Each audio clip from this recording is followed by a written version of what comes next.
This is a ESP32C3 Super Mini. Then we also have the C6. It looks similar. It has some more pins. It has a built-in RGB LED. And we also have the ESP32 S3 with multi-threading. These are some options. Let's learn how to configure them in Arduino IDE. Let's go! Jungle and Python, JavaScript, tutorials, but Jamie, this is so loud. What the fuck, HTML? There's only C.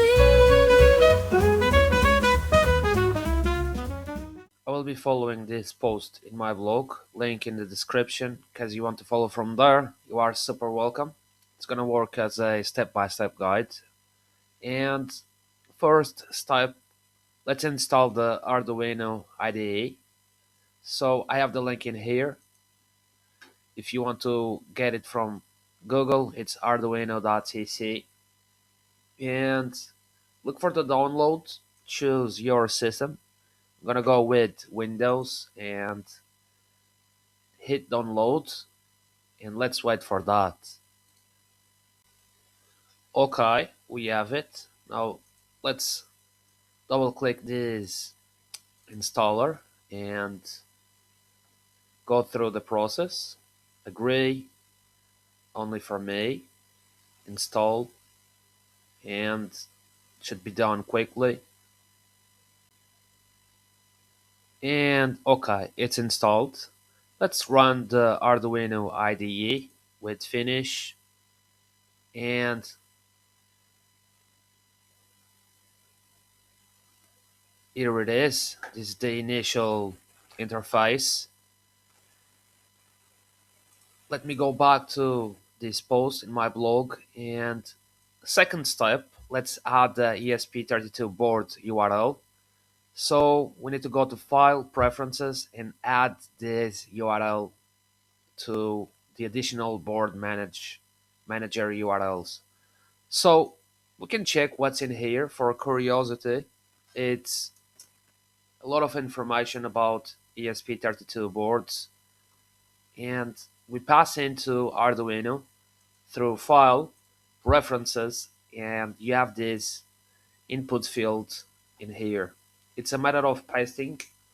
If you already have one for other boards, you can simply add a new one after a comma. So if you already have a URL, you add a comma and then add the new URL. It's okay. And let's go to the third step. I'm gonna close this page. Install the ESP32 board package. So go to Tools, Board, Boards Manager, and in the search bar, type ESP32, ESP32 by Espressif. Okay, let's do that. So Tools in the top bar, Board, Boards Manager. I already have it. I have this installed in my other user, Windows user, but it's a matter of typing ESP32 in here and look for the one by Espressif Systems and click install. It's gonna take like a couple of minutes, maybe less. And when you have it, then we can go to the final step, which is to select our board. Let's take a look on that. Select your board and port. So it's time to connect the ESP32 to your USB port. Let me do that.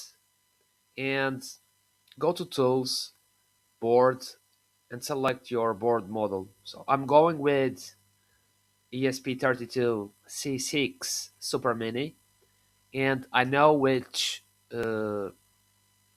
reference we should use for that one.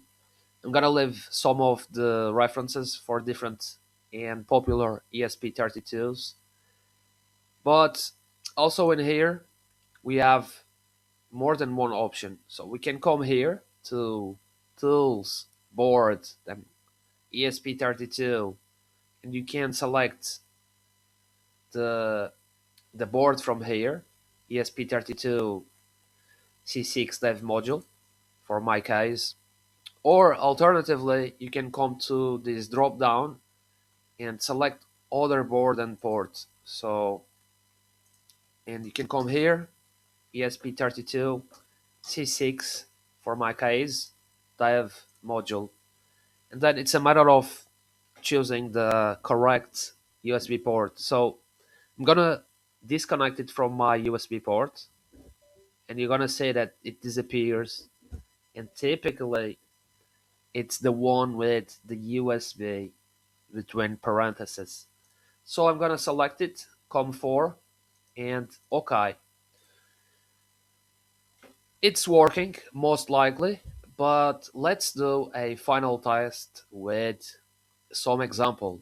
So let's go to File, and in examples, let's use the Blink basic example. It's gonna open a new script for Blink. I'm gonna close the old window, and it's a matter of now uploading this to the ESP. Okay, let's do that. And meanwhile, I'm gonna show you how it's looking like.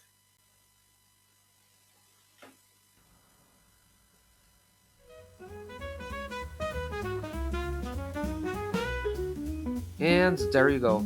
If you find this video helpful and valuable, like, subscribe, say hello, and hope you have a good day. And bye.